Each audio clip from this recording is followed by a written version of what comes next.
Hi. Hi, Jim. How's it going?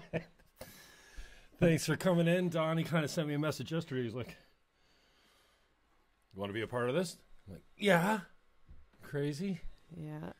So Jennifer Johnston is my guest. Thank you to the Facebook Live people for tuning in. And as you come in, we'll watch for any questions here. Excuse me.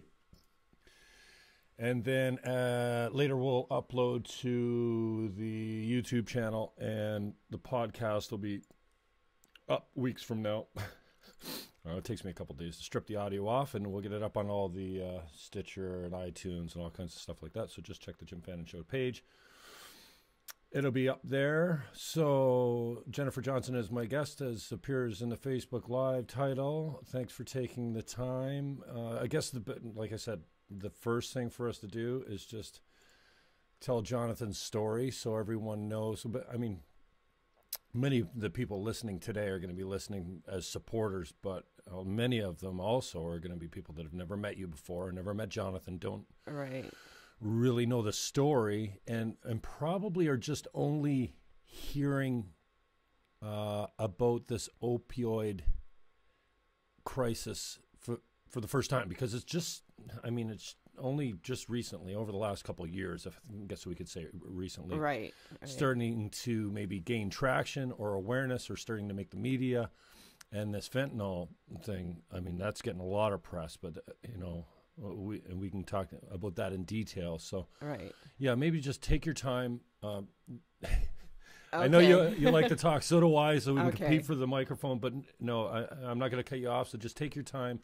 Tell us, you know, his about story. Johnathan's story. And well, Johnathan, right from a young age, he knew he wanted to be a chef. Like, he was driven. Like, he knew that he was going to be a chef, and you know, he wanted to do it in the biggest way possible. He was 10 years old and asking for ramekins so he could make creme brulee. That's what he asked for Christmas. Wow. Yeah, like he knew that's what he wanted to do. And you know, he worked he got his co-op in high school, where he worked with Mike Gretzinger, was his mentor. Dennis Morris High School. And he went to college, Toronto. I tried, you know, he was my firstborn of 5, so I tried your favorite. I said, maybe you should just go to Niagara College. No, Mom, I've got to go to Toronto. That's where it's at. That's where I'm going. So off he went. He was 18, and he went to George Brown, and he finished his course, and he just got, you know, chef jobs, and he was doing really well, or so we thought. But you know, I guess they meet people and nefarious people, whatever, you know. Well, it's just youth. I know. That we've all been there, right? Yeah, so that part of the brain hasn't developed yet. They don't really get impact. From our viewpoint, he was doing just fine. He kept getting better jobs. He's doing very well. He was making good money. He always had, you know, one of his nicknames was JJ Cashflow, because he would always have money on him and whatnot. He played poker. He'd go to Montreal, and that's a good story too. Is one time he went with a buddy to play poker in Montreal, and they won a tournament, and they, you know, between the two of them, they won over $8,000. So he called, and I guess it must have been in November before Christmas, and he called, and he was bragging about all this money he won. And I was like, you know what, Johnathan, shut up. I don't want to hear about it. I'm struggling to do Christmas for you kids. You know, with 5 kids, it's a struggle. And he's like, oh, I'm sorry, Mom. And then he calls me an hour later, and he says, Mom, check your email. And he sent me $1,000 to help me with. That's the kind of kid he was. He was just kind and, you know, loving. He loved his siblings, and anyways, he called me, and he lost a job, and he'd gone missing for a couple days, and his girlfriend told me that he was down here in Niagara, and I think it was Mother's Day before he passed, and I'm like, oh, well, he's down here in Niagara, and he didn't come visit me, and it's Mother's Day weekend. So that was a red flag for me. And then I guess he showed up in a cab, and she said, "Oh, I called your mom," and he called me, and he was crying, and that was strange because, and he said, "Mom, I have a really bad problem with drugs," and he told me he was addicted to heroin, and I was shocked, I was concerned, worried, but he almost right away got this really good job at Origin Restaurant with Claudio Prilli, and he said he was gonna get himself clean, and from my viewpoint back then, I was ignorant. I didn't know a lot about it. I was like, oh, you know what, Johnathan, you're an exception. Everything you've set your sights on, you've done. You can do this, and I just thought because he said, oh, he got that job. He couldn't go to rehab.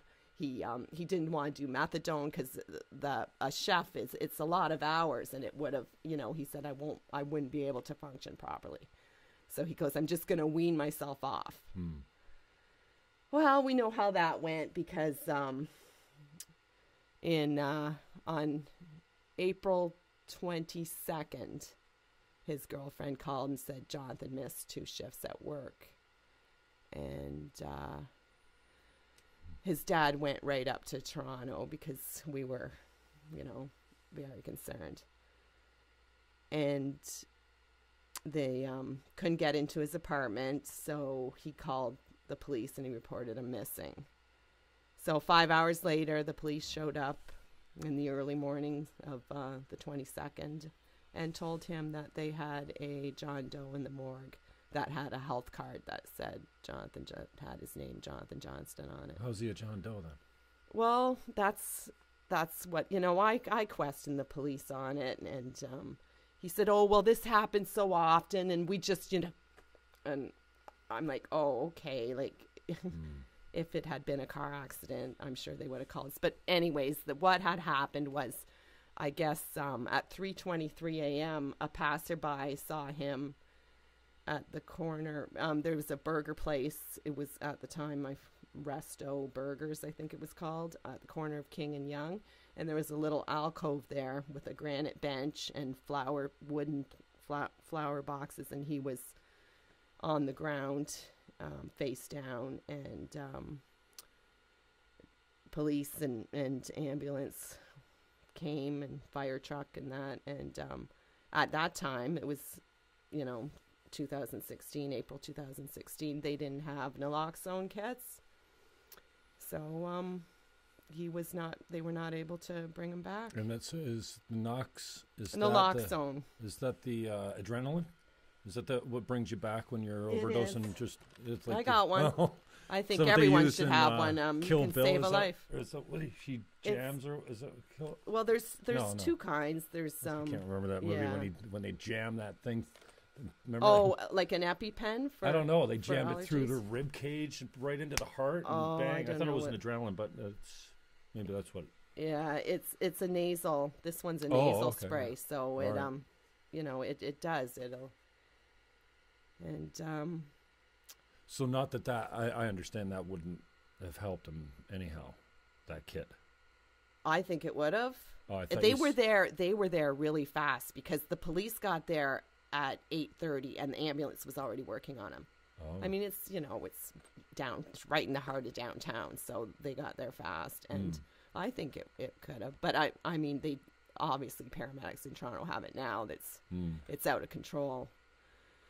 And he wasn't even using needles. He was just, using foil, burning it on, smoking it on foil with a straw, whatnot. But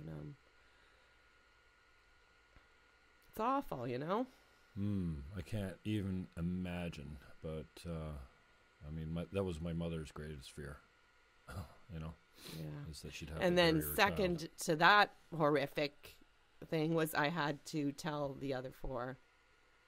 Who, they just idolized him. He was we were all so proud of him, and yeah, I guess I can't imagine the feelings you must go through and the questions you must be second guessing yourself on. But I mean, and I go through a little bit of it with the younger people in my life too that are struggling. And I think, just the other day I was saying, what happens if, like, would I ever be able to forgive myself for not doing more or whatever? But like at some point, what could you do? You can't follow them around all day. What I say all the time to myself is, if I only knew then what I know now, because there's a mother. A mother regarding her kids becomes like Sherlock Holmes, right? Yeah, so afterwards, I found out all kinds of things. I guess that's your hindsight, the 2020 part of it. But, that's right. But really, it doesn't matter what you can't keep them safe. You can't keep them away from certain people. You can't follow them around all day. And even if you could, I mean, they're grown up at that age. They're adults, even though they're not, and it kind of. You'd love to keep them in a padded room, but it's just not practical, and they don't really have, until, from what I understand, that part of the brain that deals with consequences and impacts on themselves and other people isn't just fully developed till 25 years old. He was always an adrenaline junkie. They feel invincible, like they can't be touched, and so. I get the second guessing and stuff like that, but it's just the age, and it doesn't matter how they've been brought up, obviously if you bring them up badly, they're more prone to that, but good kids go bad all the time. And so, I can't even imagine, like I said, it was my mother's greatest fear, burying, and she always used to say, it's not like when we went to funerals for kids. She used to say it's not right. It shouldn't happen. It's quite a journey, I'll tell you. Mm-hmm. So fast forward. You grow in many ways. Yeah, and then yesterday was his birthday. Today it was. He would have been 27. Right, and today you got a day where you spend with. Christine's coming, and my mom and my sister, and I think Sarah has to work. That's my older daughter, and. Yeah, we'll get Chinese food and we'll watch home videos, sappy home videos, and cry and laugh. And it's cathartic, it's healing. Just, you don't celebrate, but you honor on those Can you days. go into the healing process a little bit, what you've learned and what maybe you can give to, I know there's other parents out there that are dealing with the same. You've connected with some, many haven't. Many that are going to be listening to this. I know, I like to reach out to them, like come to us, because until I found a common ground with some other mothers, I didn't really start to heal. I went to a grief group. Yeah. And I'm guessing that was the winter. So he died April 20th. So sometime in the winter, maybe it was October, November, fall, I sought out a grief group because I was struggling. I was like, inconsolable. And that was really good. It was such a beautiful group of ladies. And the first night, you do the round table and everybody tells their story. And there were 7 moms. Of those 7, 3 were a drug death. Where's the local grief group? It was Bereaved Families of Ontario, and we met at in Fentanyl. Okay, so local once group. A week. And the day you were there were 7 other moms? Well, it's the same group that meets. So, you go on for, I think it's for 8 or 12 weeks, 12 weeks maybe. And, the same group. So that was enlightening to me, because then I realized, sheesh, that's quite a staggering statistic. Right. Excuse me. Mm-hmm. And so then after that, I was on Grasp on Facebook, and that's grief recovery after substance passing. And once you start connecting with local people, we get together and all that, and we just realize, like, our stories are powerful, and we can actually help. We can help bring a faces and voices that are needed for people to be aware. So out of that, sorry, frog in my throat. It's okay. The grief recovery program. Now that leads to what you're doing now? I mean, Yeah. the grief never ends. And I think I think many people that are suffering the grief just don't take the classes. I wish I had it, even when my mother died, you know? Yeah. It is. Because I'm not sure that, you know, if it's been repressed or you don't get over it. You have to wallow through it. You have to dig deep and tear out your guts and just, you know, embrace it, or else it'll eat you alive. So it has to become a part of you. You have to, I'm not going to say accept, because I'll never accept it as, right, you know, but you just have to learn that this is now a part of your reality.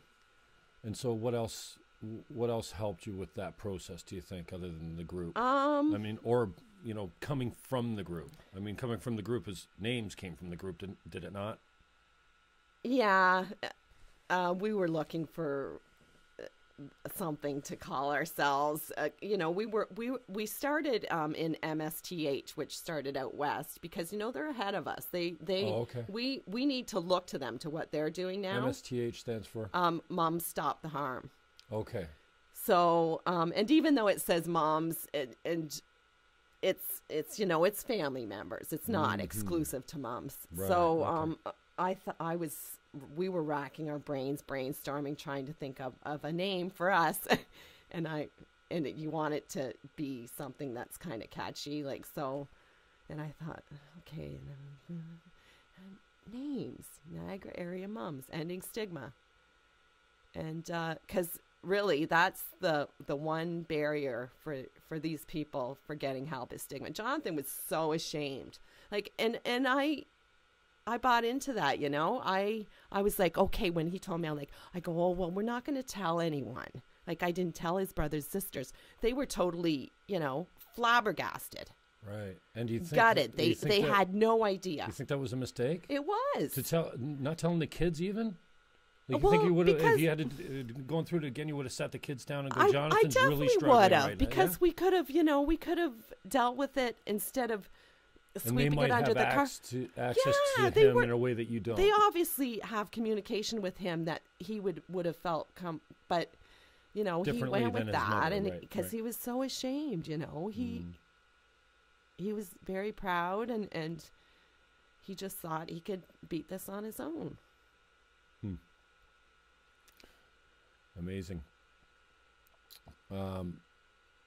So is the women that you met in the grief group come to be people that... No, I met Sandy through MSTH. Now, MSTH, when they get new members, they will connect you with other moms in your area. So it's Sandy Walker Tantardini. She's my cohort. Her and we're like this. We're such a good team.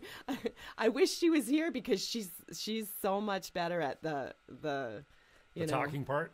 Not the talking. Well, yeah. I'm more the heart.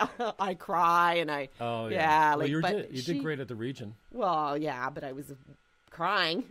Right. Yeah, it was kind of embarrassing, but she can talk, like, she's talking about, like, rational. She's very rational, and she knows the science of it, and she's very educated on it.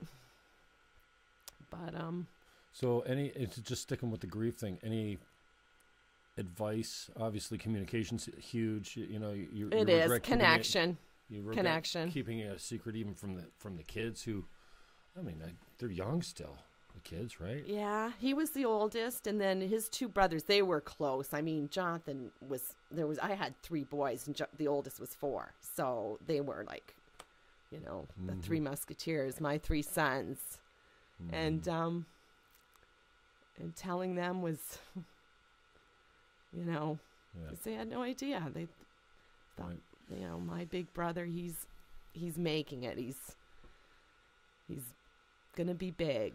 It was so cool seeing Kenny Holt chirp in on one of our posts there the other day. He worked with him. Remember Kenny? He plays in the Maysides.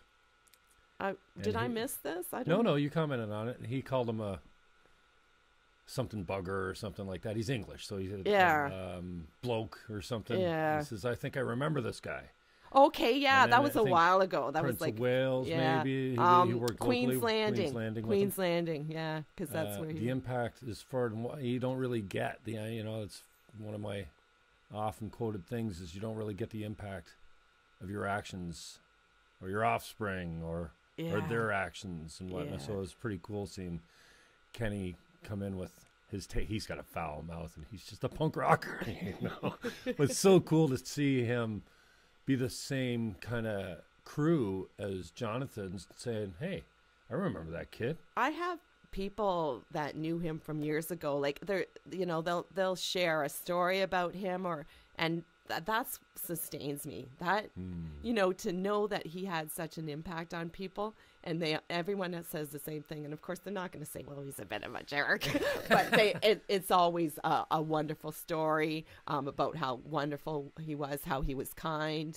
Mm-hmm. I had somebody who worked with him in Toronto when he first moved there. So he would have, even when he was in college, he'd have part-time jobs, and he worked at this restaurant. And he said he must have been 18 or 19. So it was right when he went there. And he was the cleaner at the restaurant. And he said Johnathan always had time to talk to me or talk about music. He asked about my family. He goes, and I had thought to myself at the time, this is an amazing young man. And I don't know, maybe he's just, doing me a kindness, but I think Johnathan really did affect a lot of people. He was wonderful. He was amazing. He lit up a room. He was so charismatic. He had a sense of humor unlike any other. Like, he was just amazing. He really was.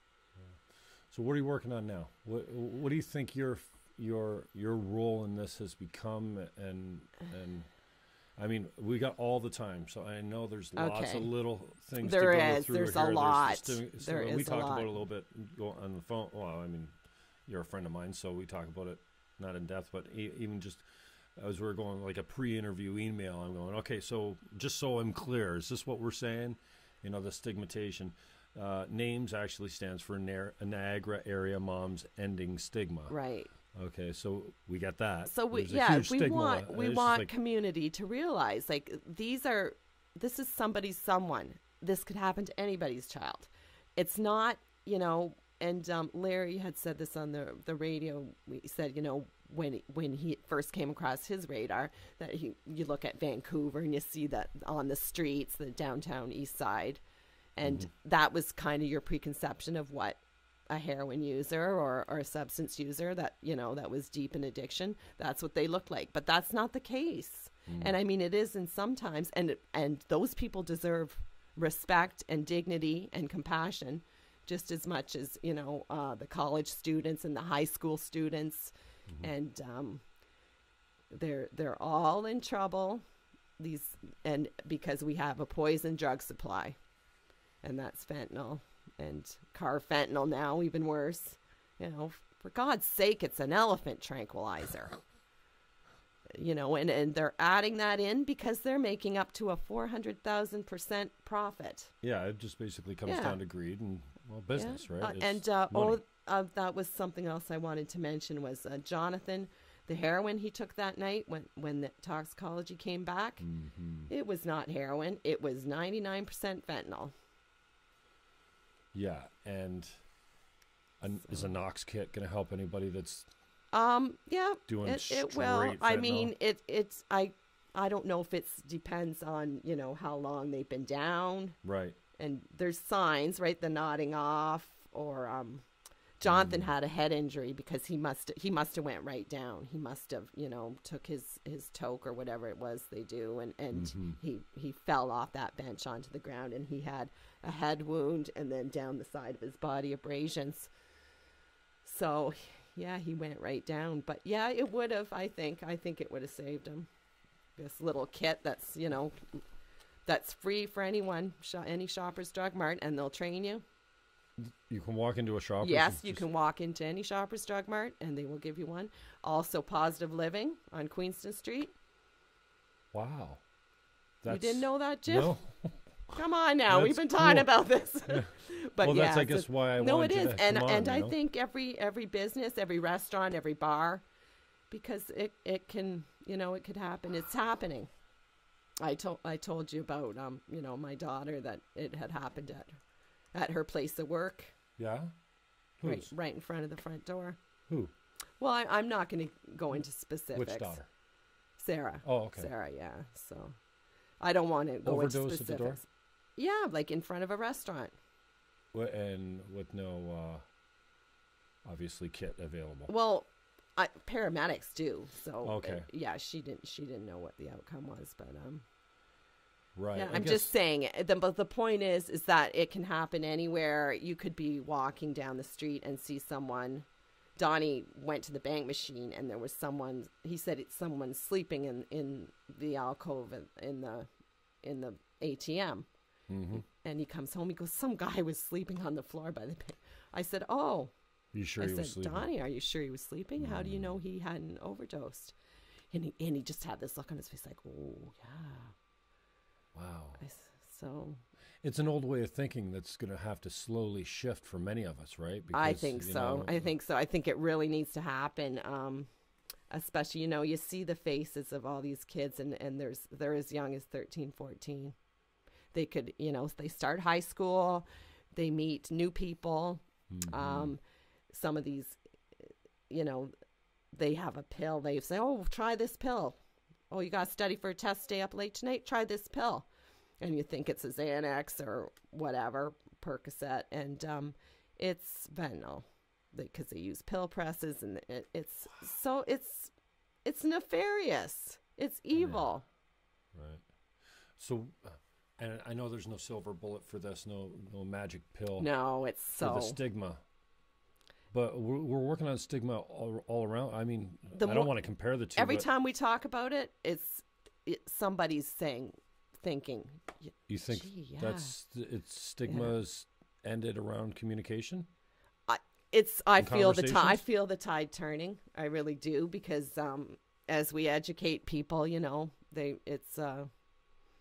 it seems that more people are realizing that.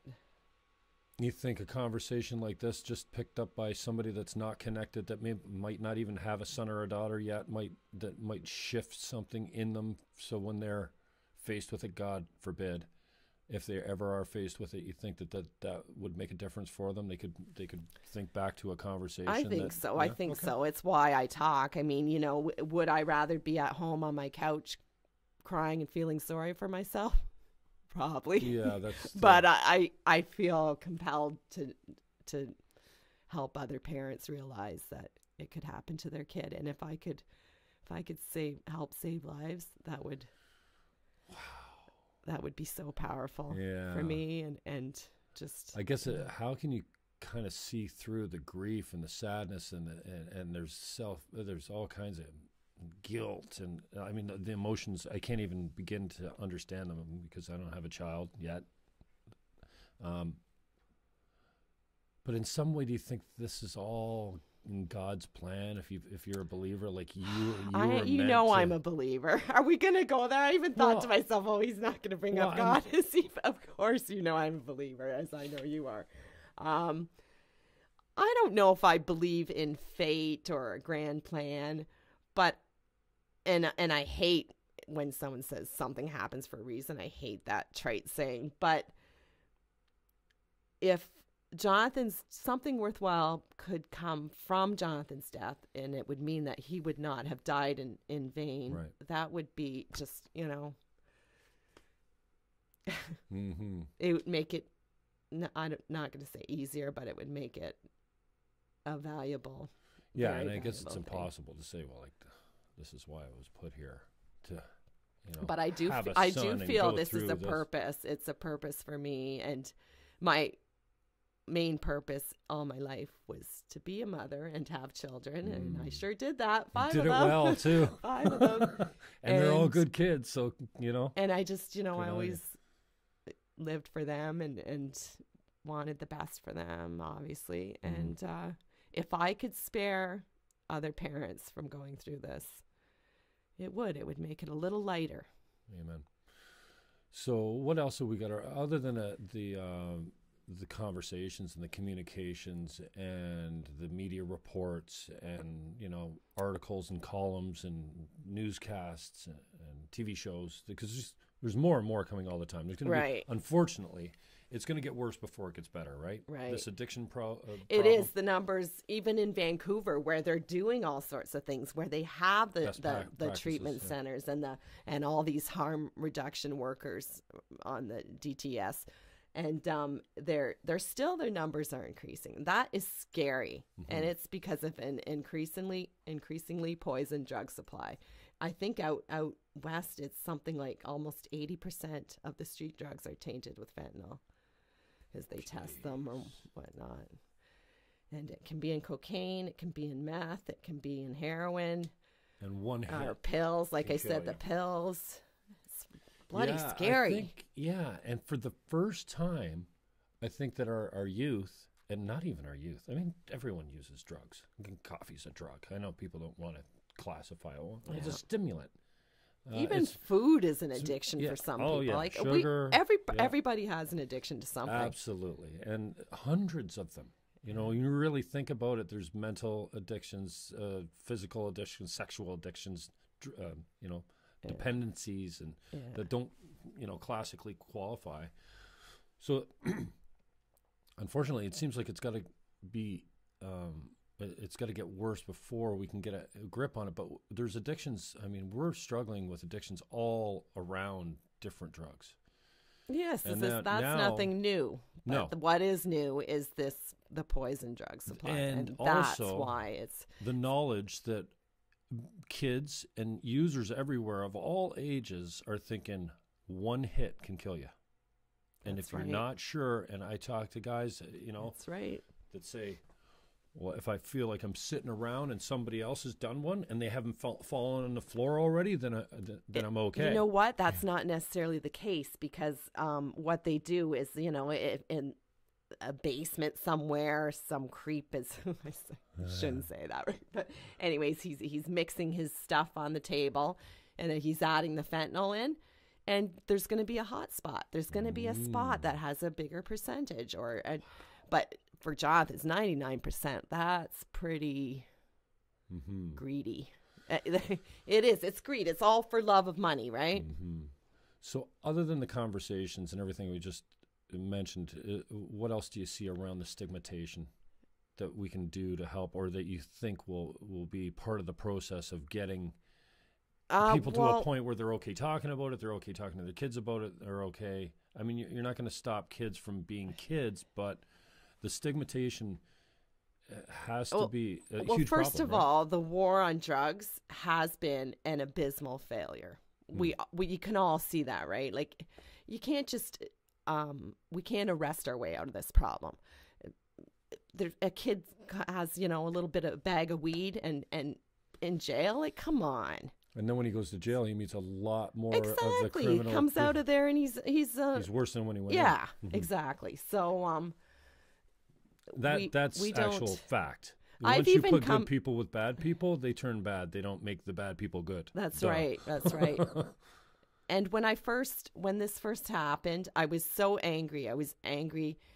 I was directing my anger at the person who sold him these drugs that night. And I did my homework, and I investigated, and between me and a couple other people, we kind of figured out who he was with that night and all that. Really? But I'm past that. That's tear just you up. somewhat. Not only that person's not to blame. The way it works most of the time is that person will sell to you one night, and then you'll sell to him the next night. They just selling their stuff to support their own habit. But it's higher up. It's higher up that, is mixing this crap in that kills. So again, what do you think else is surrounding the stigmatization of the problem that might help us get off it, other than is that it? We just need to talk and education and more conversations? Obviously, we need to have changes in our community. I think a safe injection site should be in every community, whether it's a static site or a mobile site. In Kamloops, where my son lives, my middle son, they have an RV that goes around, and there's a nurse on there and a mental health worker, and they just connect with the community. it's proven that if there's a connection and they feel that, you know, someone actually cares, because some people are homeless, right? They think the world doesn't care about them.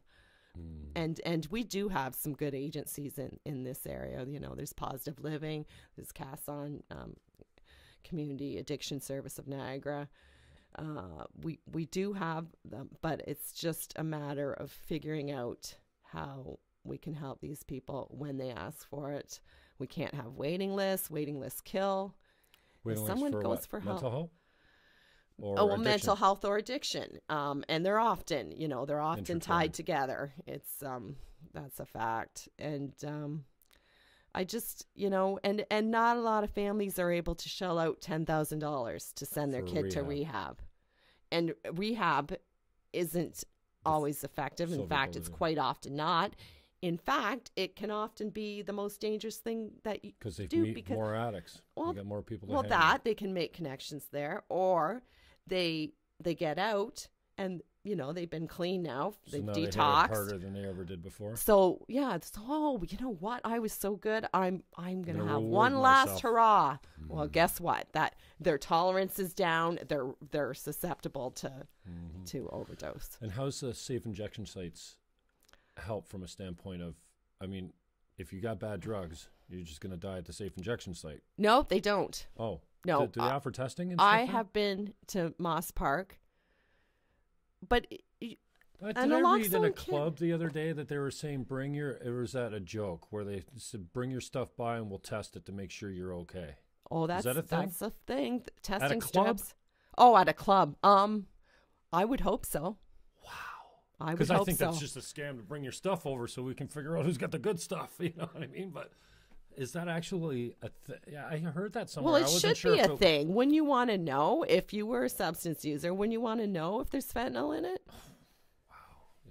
Yeah. And you know, you have to wonder though sometimes. And so back some to of them, even if they knew, they'd probably still do it. But you'd be more careful, right? About safe injection sites then. So I have been to Moss Park a couple times, and what a beautiful thing. And I mean, you know, the people that live, a lot of the people in the neighborhood there, they obviously hate it, right? They think, oh, you know, just let them die or things like that, right? But the connection and the just compassion and the caring that is there is amazing. There's something special about it.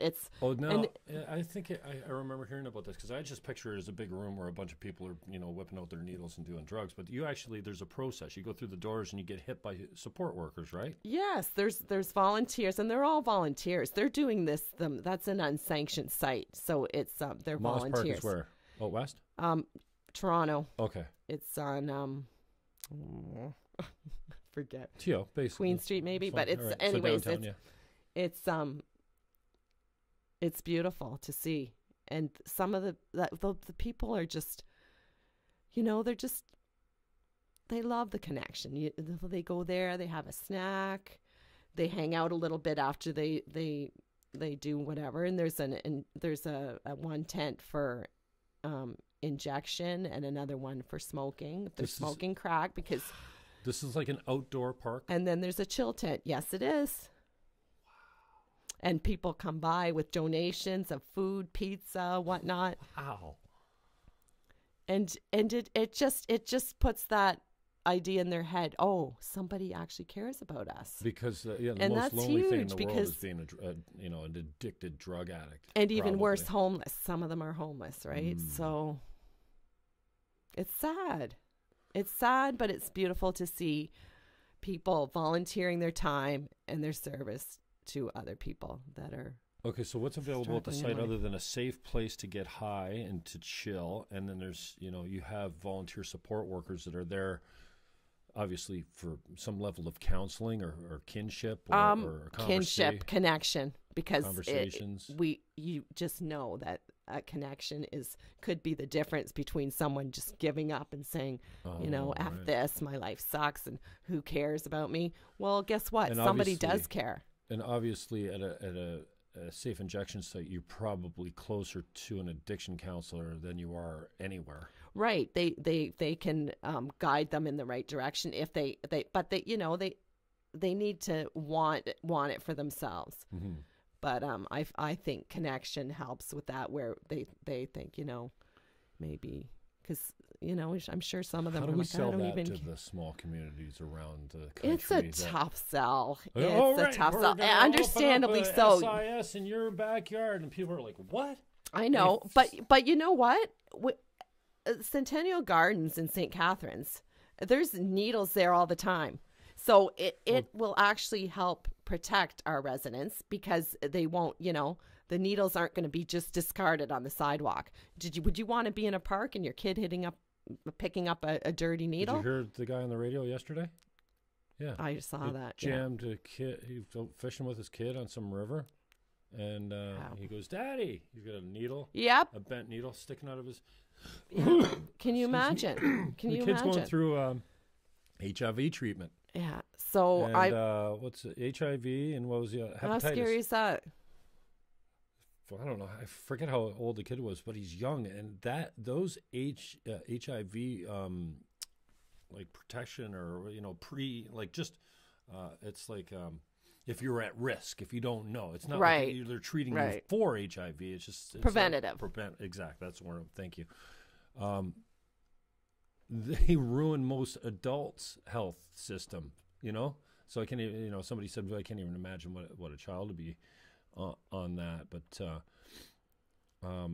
I mean, it seems like the more the problem worsens, the more needles we're going to find around, safe injection sites or not. It is not going to stop them from being everywhere.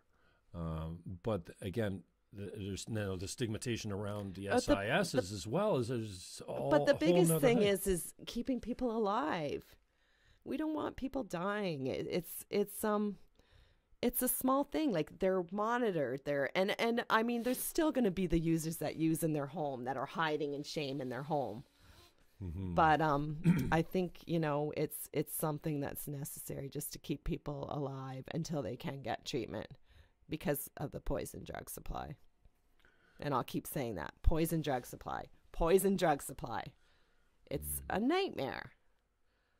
Yeah, and when the greed is involved, there's not much. I mean, it's a profit taking from criminals, basically. And I guess that leads to the next thing, removing the criminal element. I mean, and we're seeing this with weed now. What a joke. Like, please, you're not going to remove the criminal element by selling it in LCBO stores with high fucking taxes on it. And, I know. I know. Stupid. So, proper legalization, how does that go down when we're talking? And, as a Green Party candidate, it's a tough sell. I've been talking about that, legalize all drugs so they're regulated. So you're taking the power away from these people, because 2 grains of salt of fentanyl can kill you. 2 grains of salt added to your whatever. The size, there's a little vial and there's 2 grains of salt in there. That's how much fentanyl. Are you taking that on as well? Legalization, regulation, yes, we education? Are. Yes, we are. And how does that look? What's the logistics of taking on the government with a thing like heroin? When it was mentioned to, because most people you say Justin Trudeau, he was having none of it. But I mean, we hope. The NDP, Jagmeet Singh, he's all for it. Legalize all drugs. I think I heard him say that. He did, yeah. Mm-hmm. And you look to Portugal, and they drastically reduced their deaths by decriminalizing. And there's a difference between legalizing and decriminalizing. Amen. I'm glad you brought that up. So they decriminalized, and they're just in Portugal? Yes. And they're even seeing results from that? Oh, huge. So even if you went a step further into legalization, I guess then you put the government in the drug business. I mean, so to a certain extent they are already. Yeah, so what it is a doctor would give you like an opioid replacement therapy. Right.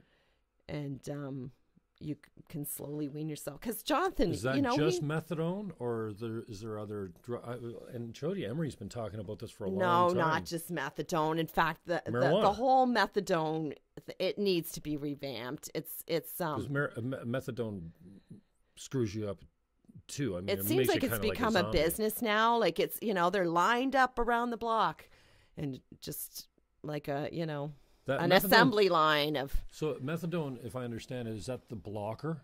So if you do meth, Don't ask me the methadone- science of it Yeah, because okay. I just don't know. I think it reduces your high so that if you do get high, it kind of you don't get the... But the system is so open to abuse, and I mean, you know, it's. I had a buddy on methadone, and he was gray for 2 years, and he beat it.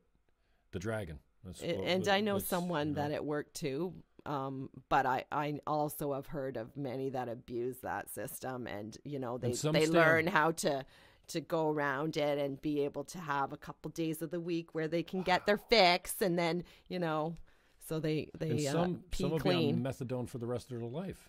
Well, it seems like they don't care because it's like a business to them, but yeah, that's right. And that's not what we want. Like, I mean, it is good for some people, and of course we still need it. There's, you know, but there's other things, and there's Well, like I said, Jody Emery, and I don't know the science behind it either, and I'm not, you know, certainly I've been, you know, an advocate for the industrial use of hemp, and you know, obviously talking about the legalization all through my campaigns as a Green Party candidate. That's their take, is legalize it all, even the hard drugs. Yeah. Recreational or not, put it in a safe place. It sounds pretty radical, doesn't it? Yeah, a regulated and I'm sure, supply. and I mean, education. 2 if you years want to ago, get off I it. would have said, "What? That's just crazy." Yeah, and if we actually started putting the money from these, like the taxes that are obviously going to be on the, you know, or the profits on these drugs, if we started putting these towards resources, towards, you know, frontline staff. That's that right. when you walk in the door, they're like, "Hey, you want to get clean today?" Or you want to, like, is today the day you're going to say, fuck this, and I want to get take clean? them right in, you put your arm around them, and you know, they see a psychologist, and they see a nurse, and they work on a plan right then, because they want to get clean then. But an hour, if they walk out the door and they're on a waiting list, an hour by then, they're going to be seeking out their dealer and getting their fix. You'll be back in it. So legalization, regulation, education kind of seems to go all hand in hand, and the revenues from them, again, you know, we don't really treat our taxes that way in this country. They well, kinda in go the to long run, it'll save you money. I mean, look at this, you know. absolutely. These could be, look at Johnathan. He was high functioning. He was working 60, sometimes 70 hours a week, and still, you know, living that life. It's probably why he was at risk. He wasn't, you know, obviously he wasn't strung out all day. He was working all the time. So it's pretty common in the kitchens because of their, you know, their hours. They work till, there's bars in these fancy restaurants, and they work till 1:30, and then they go to the bar, and it's only last call. Well, then they still want to party, right? So, yeah, I don't know. It's just, there's so many and things that could what change. we call the industry is probably a little bit more susceptible to it, because I they're think already so, in the yeah. drug business. Yeah, as I've far as heard it, selling and alcohol. I know of several moms in the groups that, you know, their sons were chefs or worked in kitchens. And we also talked a little bit about a multi-treatment. yeah, they have one in Guelph. What's that? Rapid access treatment. No, well, it's the multi. What's that? Well, logistically look like? It would have, you know, it would have mental health care, help for finding housing, like all of it under one roof. Addiction counseling. Even like I see. you know, So you go to one community connection, where, you know, they could just come together, and then of course the opioid replacement therapy, where they could get clean What are they drugs. using for that? What's that? What are they substituting for? Well, there's for a perks few. or heroin or whatever they're using. Well, there's Vivitrol, Suboxone. Okay. There's These are one, and I don't synthetics? even know how to pronounce this one. Bufenephrine. I don't know. It starts with a B. BU. Okay. That's Right. another one. But there are, you know, some doctors will use them. Do you know anything about them? Like, Not a lot. I really don't. That's where I have Sandy at my side. She okay. knows all this well, stuff. She maybe can we'll just get go around on. another time. But I'm wondering if it's mimicking the high, though. Without There's the addictive. You know what? There's I'm pretty sure some of them there are that don't give you a high, but what they do is they craving take away? that debilitating withdrawal symptoms. Oh. And that's huge. That's what that's why it's so hard to kick heroin, is because of the debilitating. And Johnathan talked about that with me. He said, you know, and Christine would tell me how sick he was on it. And she couldn't stand it. She couldn't stand seeing him sick like that. So she'd take him to get more because it just, you know, and she told it for him and tried to just dole it out in small bits. She tried so hard, you know. Wow. Yeah, I guess there's a whole lot of education we can do around that. Yeah.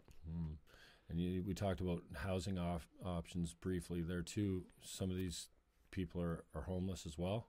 Yes. I mean, yeah. Even here in St. Catharines, I mean, you know, it's a lot of people close their eyes or they never in those neighborhoods. But that Gale Crescent, I when I drive Donnie to work, we drive down there, so I see it all the time. And there's sex trade workers and homeless people, and the Start Me Up is right there. They can go in for a hot breakfast and yeah. So what's this latest campaign? Which one? The letter writing campaign. Oh, MSTH started that out west. Oh, okay. So when we saw it in the group, we're like, oh, well, we're going to get right on that. And so what it is this week, because it's National Addiction Week, Justin Trudeau is going to be getting a lot of envelopes in the mail. And the beauty is Canada Post is going to be saying, what the hell's going on this week? Because you don't have to pay postage, right? So it's all free postage. And it's a picture.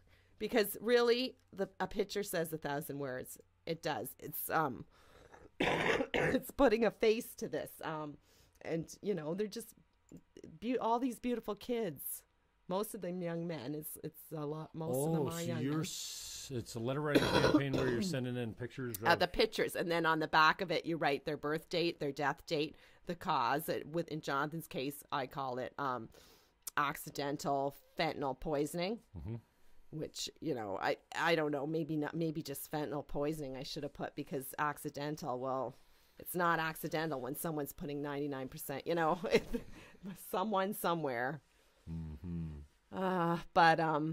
And then you can write like a hashtag on the front, and you draw a purple heart, and then someone on front, and then you write who they were to you on the back of the picture, and you know, there's stop the deaths, do something now, Mr. Prime Minister. You can I made up mine up. I personalized it.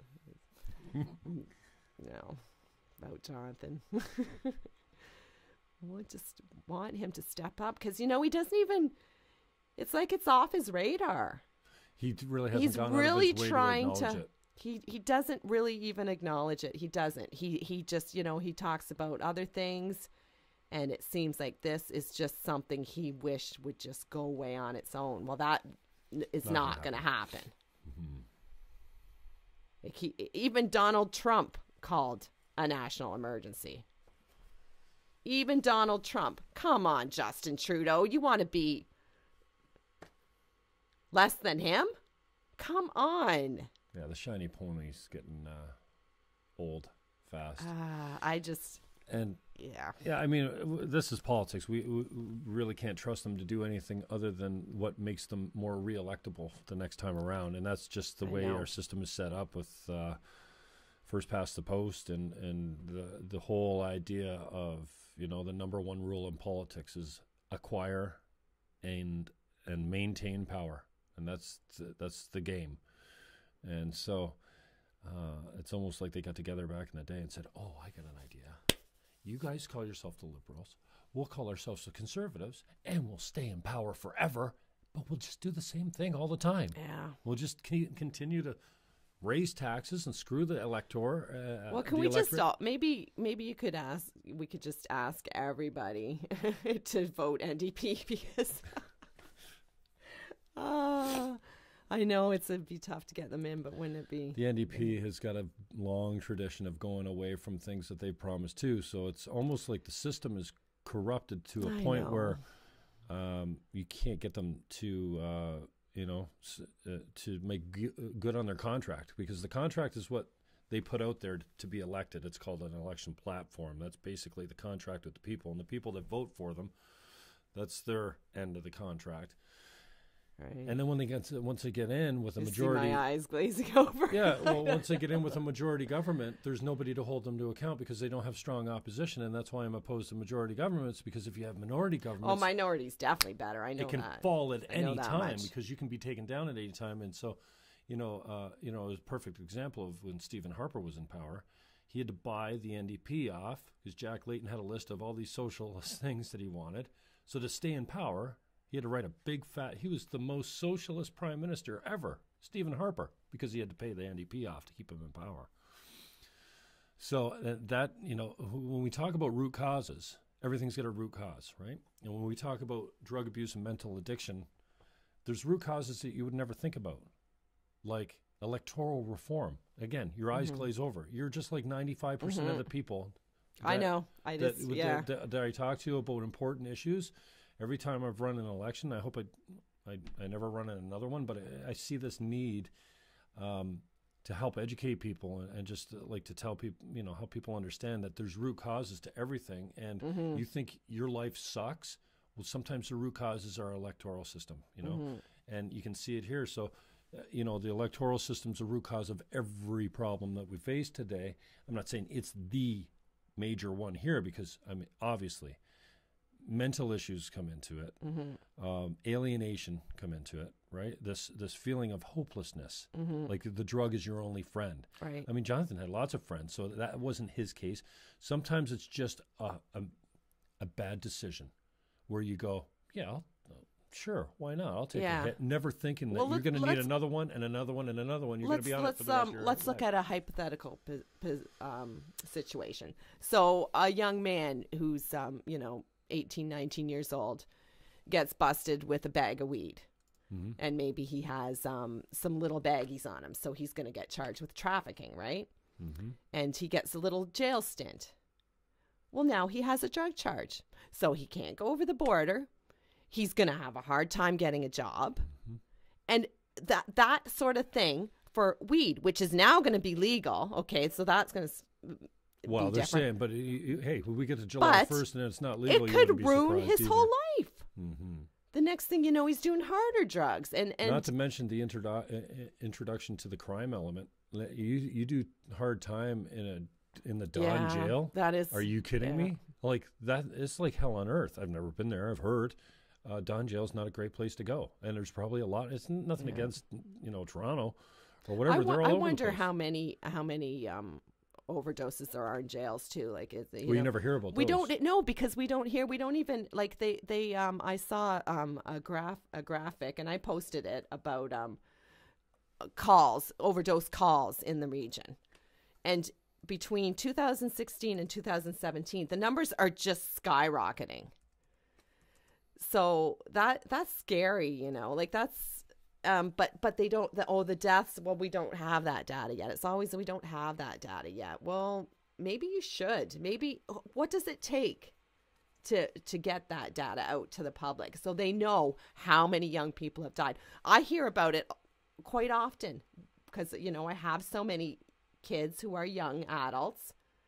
And my friend told me that their friend, or someone I work with said that his cousin died of an overdose. Like it's really, really is out there, and unless it strikes you, it's not on your radar, and that needs to change. We all need to realize that it could happen to our kids. So thank you to the Facebook crowd for your comments coming in. If you have any questions, Jennifer Johnson, just hit them up. I just Googled solving the opioid epidemic. First thing that comes up here, and I put news. And chronic pain, obviously. People have chronic pain, so we need better painkillers or what? I don't know. Well, a study just came out that Advil and acetaminophen are just as effective as, a Percocet. Because you can... A kid gets his wisdom teeth out at age 16, and he's prescribed opioids? Are you kidding me? Advil kills. Come on. And you know what? Percs don't Could be destroying his whole life with that one prescription. Percs don't help back pain, don't help oral pain. It's for me, it's the ibuprofen. Me too. Yeah, headaches. I had like that. I have and a degenerative disc and sciatica, and they gave me OxyContin. This was many years ago. That doesn't help. No, it just made me stupid and say stupid stuff. So I just took ibuprofen and you know, I managed it. I did stretches and that, and maybe it there's subsided. education there. Yeah, my back was totaled. I mean, like, you know, when you, I don't know if you know, but my mother used to put her back out, and you can't do anything. It is a horrible. It's a horrible pain. And you're immobilized, so that anything you do is super slow and whatever. So, and I've got perks from my doctor. I don't like taking them that much, and I've had leftover painkillers from when I had my kidney stone. Mm-hmm. Wow. Yeah, I heard that's worse for men than women. Oh, like unbelievable.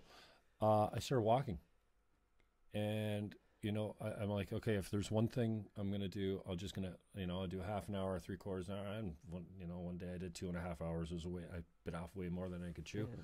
But a couple months later, what do you know? But we don't have the time and the discipline and the wherewithal. The second, number 2 here, could virtual reality solve the opioid epidemic? Okay, I don't never even heard of that. No, okay. Acupuncture is the third one. I don't know anything about that. Acupuncture for pain. Okay, ancient medicine may hold the key to solving. And now the next one, Trump declares opioid crisis a public health emergency. But it falls on deaf ears. Yeah, what did they have? $56 in the bank account or something. 56,000, I forget. It's just the beginning, the declaration. So maybe Trudeau needs to do what Trump's done. You know, when I had Alicia, it was the SARS epidemic, and it was called an emergency. And I mean, SARS was like this. Yeah. It lasted about 5 minutes, SARS. Exactly, and there was maybe 40-something deaths. Yeah, and we contained it immediately. We had in 2016 almost, like 3,000 deaths. And those numbers you wait till the final numbers come out for 2017. So how can you justify not calling this? And I guess the rationale is that, well, because it's not going to end. But it could end. Decriminalization. Let's say it again. Yeah. Yeah, amen to that. And that's a long road. I don't know. I know, it's a real. I don't know that letter writing campaigns are going to, there's obviously strength in numbers. So, and you've got your own little local group here, and then there's, what do you call it? MSTH, Mom Stop the Harm. Yeah, I remember when I saw that on your, I'm like, hey, my son the hurricane.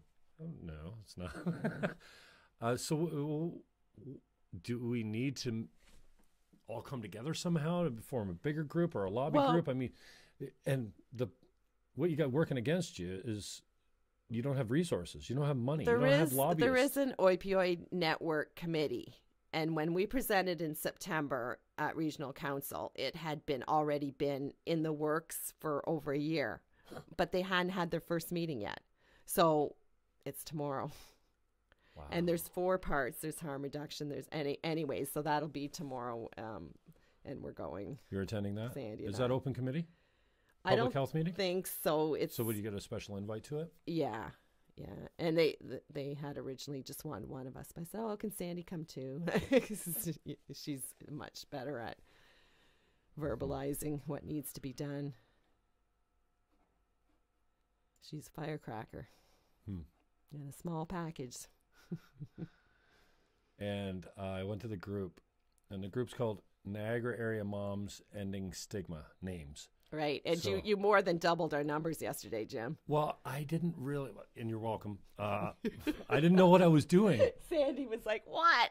I didn't know what I was doing. Now? I just invited a few people that I thought would be, I don't want to say sympathetic, but understanding. But interested. Yeah. Supportive. Right. So I couldn't share the group because it was closed. Now it's open. Well, Donnie went in there and, did his Donnie thing. Yeah. And so, but these, Noah, Scott, John, Johnathan, Jenna. That was the 5 of us. That was the picture we brought to Regional Council. And it had an impact, I could tell. we were going to bring all this information printed out and all that. And then we just decided, you know what? This is why we're here. Let's just bring, I know they're beautiful pictures. Is it Sandy? Sandy, her son is Scott. What a beautiful picture. Yes. Like, I mean, and to think, like, I'm like, oh, well, she's got a really good looking kid there, but he's gone. Like, that's like, again, I have And no what about children, Jana, 19 years old? Beautiful girl. Her mom is just a beautiful lady. And maybe. Noah, he, such a sweetheart. Just young. None of them. And so anyway, over 30. I went to the group and I thought I was inviting people so that they could say, yes, join. We have to approve it, right? And Sandy said, I get that. And then Sandy one of my says, friends, we've got 30 new people. What's going on? She's at work. Well, it was I said, oh, Jim and sorry, Johnny. guys, I added you. You know when people add you to the group and you're like, fuck that. Yeah. Add me to some group and then I'm going to get notifications coming out the hoo-ha. But it's not, there's not a lot. It's not a lot of posts. I noticed. So a friend of mine said yesterday, he sent me a message. Said, hey, what's this group you added me to? I'm like, oh, bro, sorry. I didn't know I was adding people.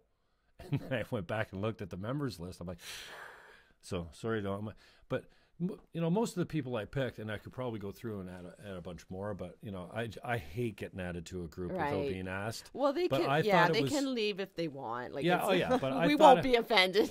I thought it was inviting people only, so that's how I increased your numbers unknowingly. Even I don't know. Don't ask me how it works. I've got a Donnie, so I kind of I just kind of let him deal with any techie stuff. Yeah, I've got a Donnie. So back to the Knox kits. Yeah. That's such a great thing. So I think, everyone should. 15 minute training session and you're good to go and you can save a life. Oh, you got to get trained on it while you're at Shoppers? Just so you know what you're doing. This one's the nasal, the injectable one is. Like, I'm going to go get one. I don't feel like you never know. Of course. Like, I got a flat tire the other day, and I my car sat at the plaza all weekend because I didn't know they had a can that you just go to this. It fills your tire up with gunk and gets you to the next place. Yeah. Oh yeah. It's still running. I was like calling Labor Day weekend. I'm calling my buddies. I'm going, hey, oh no, we're down for the weekend. I go, okay, I guess my car's going to be here for the weekend. No CAA. I call my friend. He goes, dude, yeah, I'll come. I'll bring the compressor and I'll bring a bottle of that gunk. Tire goo or gunk, yeah. I'm like, what goo? I didn't even know. So, like, everyone should have one in their car because my car doesn't have a spare like most cars do. I can't believe that some people might even say, oh, what is that? I can't believe it. Like, well, in my world, right, it's like we've been talking about it for so long. But, yeah, it needs to be. The more out there, the better. So what a gift to be able to save someone's life. Everyone should just, like, it's free. Why not just roll into Shoppers and put it in your car? There's so many maybe aspects to this that we could use to publicize it. You know what I mean? Because I don't know that the letter writing campaign is going to, change Justin Trudeau's mind much. I don't know that your group, no matter how big it gets, unless it's got money behind it, and I don't know where the money comes from. I mean, because anything that gets changed is related to big revenues and lobby groups and big business. And unfortunately, that's the way politics is kind of run these days. So these groups that are more important, these social advocacy groups of stopping kids from like falling down dead because of grassroots organizations. Yeah, they have no money. Well, let's look at an example. Remember MAD, Mothers Against Drunk Drivers? They're still around. They're probably well funded. And they got laws changed. Mm-hmm. They're much stiffer penalties came in for people that were driving under the influence. Yeah. They changed policy. Yeah, and it's a little bit, yeah, you're right. A little bit different as far as, the animal that you're hunting. I know, and that's the tough sell. But that's stigma. That's because of stigma. So we're breaking it down. We're chipping away at that wall. So if nothing else, everyone should just drop into Shoppers Drug Mart and pick one of these up and get 2 if you can. Yeah. You should have one in your house. Yeah. You should have one. You can't really keep them in a cold car. Oh, you can't? Don't. No, they can't. That's a good point to okay. make. They shouldn't be kept in a cold car. I keep mine in my purse.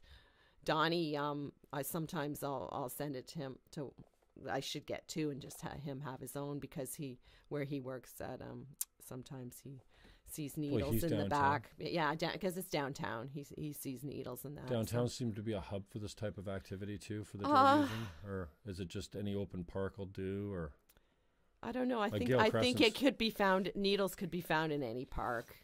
Yeah, I find them on the beach out the far end of the north end of St. Catharines. It's sad. It really is. It's every time I see a needle. My sister saw one at the gas station parking lot the other day.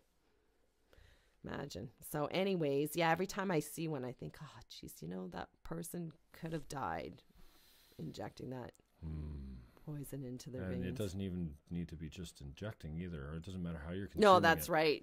Johnathan did not use needles. And that was another thing about the cops, the police in Toronto, that they told me that he had, when I talked to them, they told me he had a needle on him. And so I didn't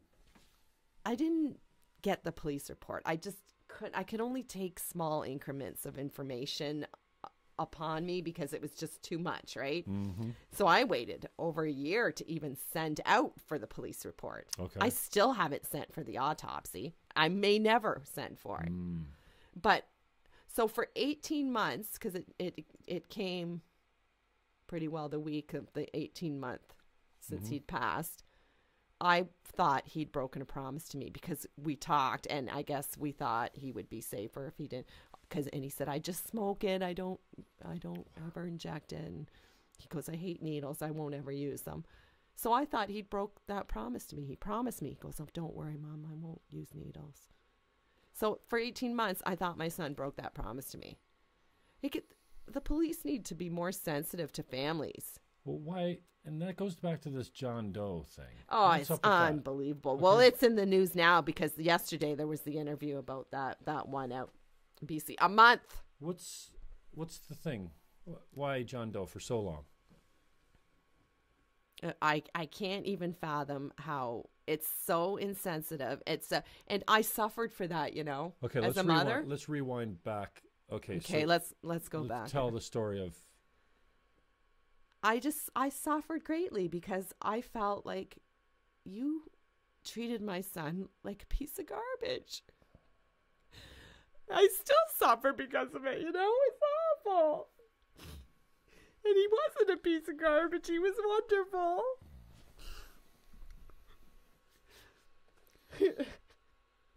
I knew this would happen at some point. And I'll be fine in a few moments. And I just, it really bothers me that they didn't see him as someone worthy of notifying the family. And for 2 days, I walked around like nothing, And he was dead in the morgue, unidentified. And there's no excuse because he had a health card. And then when they... So that's the part I don't understand. They were pretty angry at me when I called them out on that in the dialogue, which is the George Brown. And there was the next day after the article, he updated it with a rebuttal from them. And it's unfortunate she feels that way. And from my speaking to the officers, that was not the case at all. They did not devalue his life. And due to the commonness of the name, and fuck off. Honestly. Really? Because his name was common?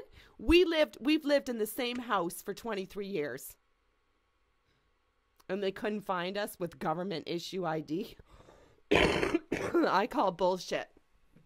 Okay, so why? What is it? Just insensitivity? What, do you think the cops are just giving a fuck you to the parenting, saying, you know what, you're a bad parent, you deserve this kind of shit? Like, he was the okay. Why does when a kid I look that's back, got ID lay in a morgue for 2 days without somebody? When I look back, I remember the conversation, of course, it was that, it was a Friday that we found out, the early morning. You mean found out when somebody got a hold of you and said... Well, what it was, my ex, Jonathan's dad, he lives in Hamilton, right? Mm-hmm. So he drove there and he found out. Oh, okay. So him and his girlfriend, no, they didn't. They came right to me because they knew they had to tell me, right? No, but how did Dawn find out? The police came to outside. They waited for five hours outside of Jonathan's apartment for them to come. Oh. So he drove to tell me, and Bonnie called me. That's his girlfriend. She called me and she said, "We're going to be there in 5 minutes." And I knew, right? Oh, and I'm like, "Why?" And I could hear Dawn in the background, "Hang up now." Because they wanted to tell me in person, right? And Donnie, of course, Jennifer, it could just be. I said, I just know, right? Donnie, he's so yeah, that was the longest 5 minutes of my life. Oh my God, I can't. And my world just crashed around me, and my family's just forever changed now. But it hurts that they didn't contact us. And I know if it had been a car accident or if he'd had a asthma attack and died, that they would have contacted us. So, and you don't even know what it is then? Like, I'm asking you, like, you got the secret, I wish I knew, because it doesn't make any sense to me. And when I lie in bed at night, awake, that's the things that torture me, is things like that, because it's unfair. And, it doesn't need to be that way. No, it doesn't. And if anything...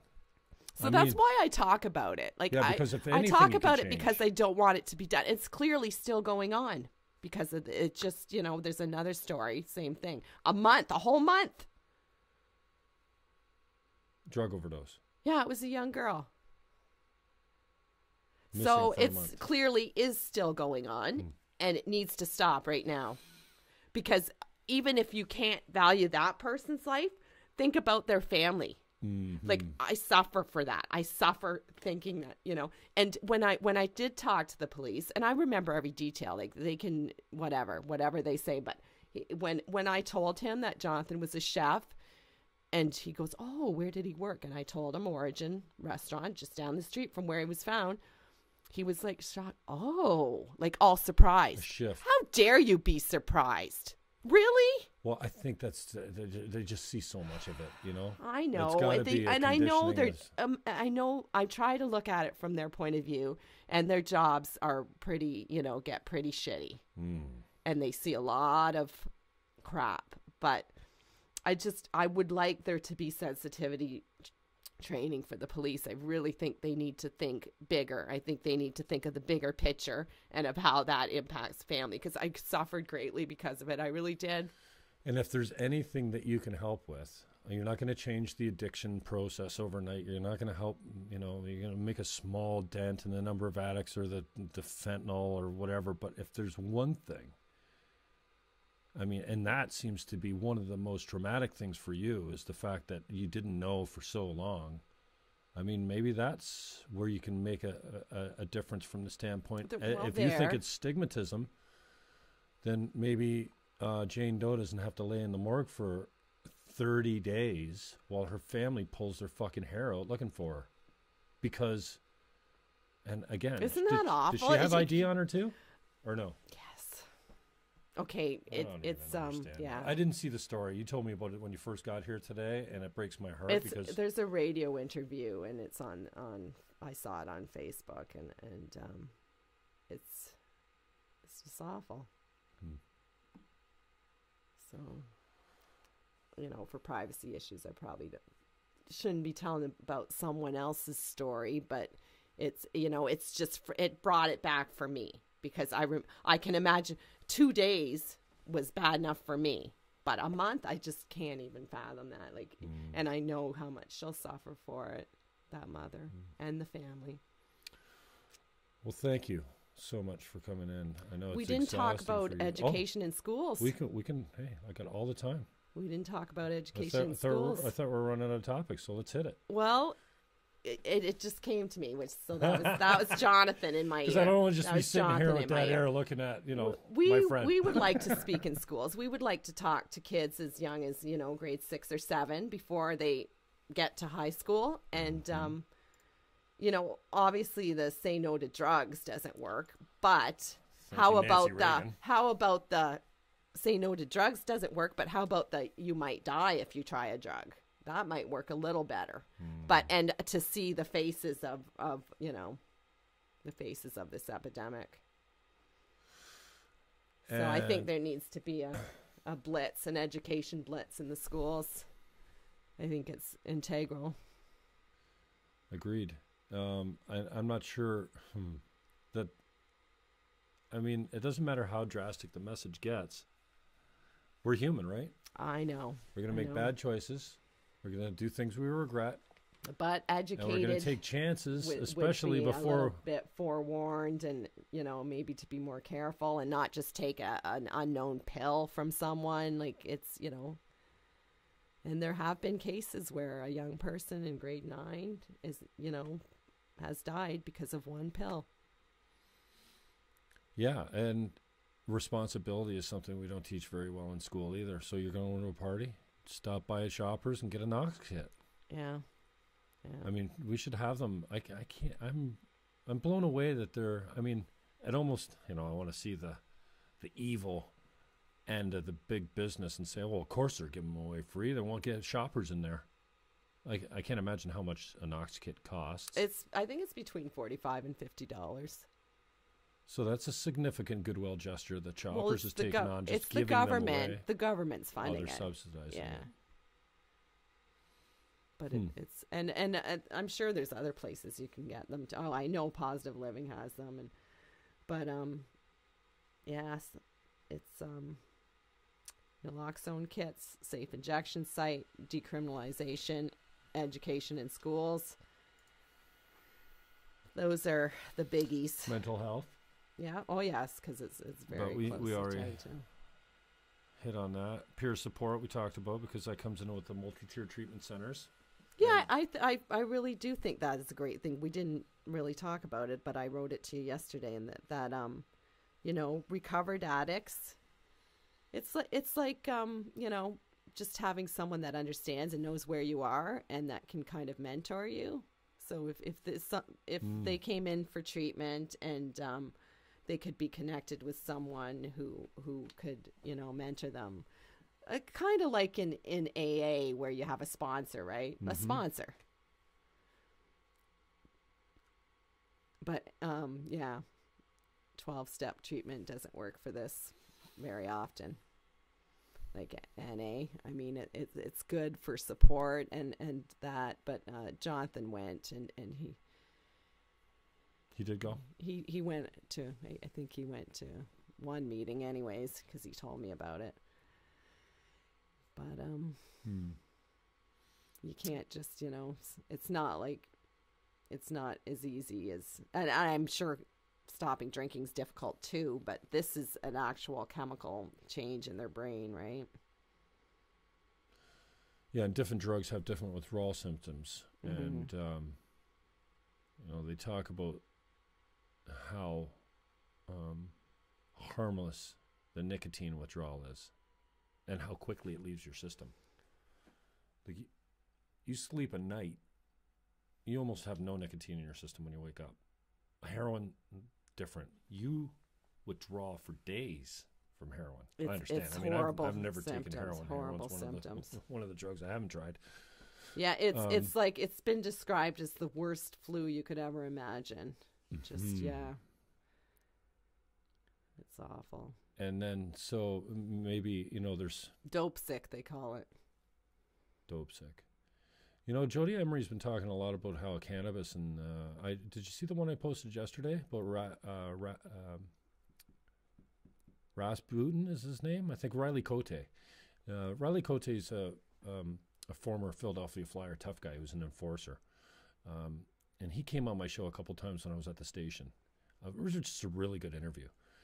Born in Winnipeg, Canadian kid, grew up, went to school, and played hockey down in the States, married an American girl, beautiful family. He's ripped. Like his body, he's in better shape now than he ever was when he played in the NHL. And he's become an advocate for the legalization of hemp, industrial hemp, and just the,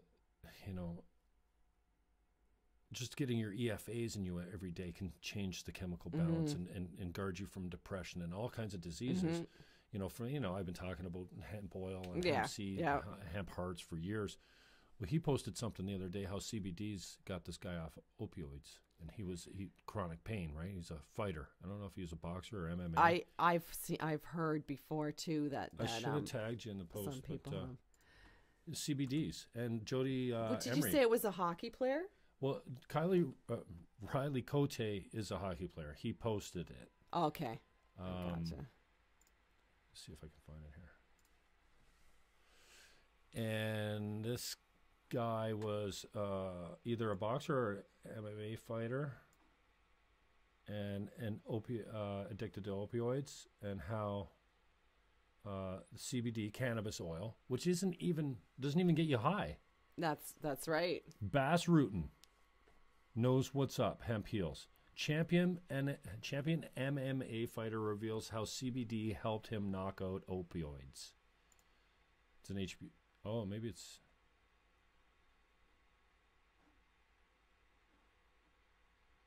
Anyone that watches professional fighting on a regular basis, you can definitely appreciate the violence the fighter's body's going through. Oxycontin, he rebounding from Oxycontin. In a recent blog post, Rutten shares his story of a heavyweight fighter, Mark Herr, who became addicted. Maybe it wasn't him. He became addicted to opioids in order to mask the pain of the fighting. I've seen before that CBD helps. #love CBD. Restored my energy, strength, endurance. I heard my kisses are also much softer. And Jody Emery's been talking about it. Obviously, between her and her husband doing jail time and being consistently prosecuted for openly selling one of the most harmless drugs known to man, cannabis, is constantly tweeting about how this is one of the secrets to getting off the opioids. I think it is too. I think it could be used for so many things, like you said, like mental health. Doctors need to embrace it more. They need someone who has cancer and is undergoing chemo. It can help them with their appetite, the nausea. It can help so many things. I believe that too. The only thing that would make my mother sleep or brought her appetite back was the weed cookies that my cousin crafted up with some butter. Yeah. And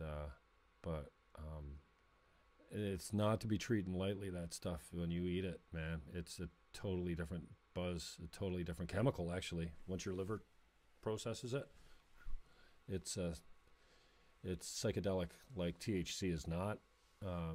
THC obviously psychoactive, but this stuff will fuck you right up. Well, and the if you drink CBD on it, though, right? Like you said, you don't even get high from it, so it'd be like so they could have some sort of medical grade. I think it's probably coming now that they're going to be buying weed at the LCBO. Oh yeah, what a joke.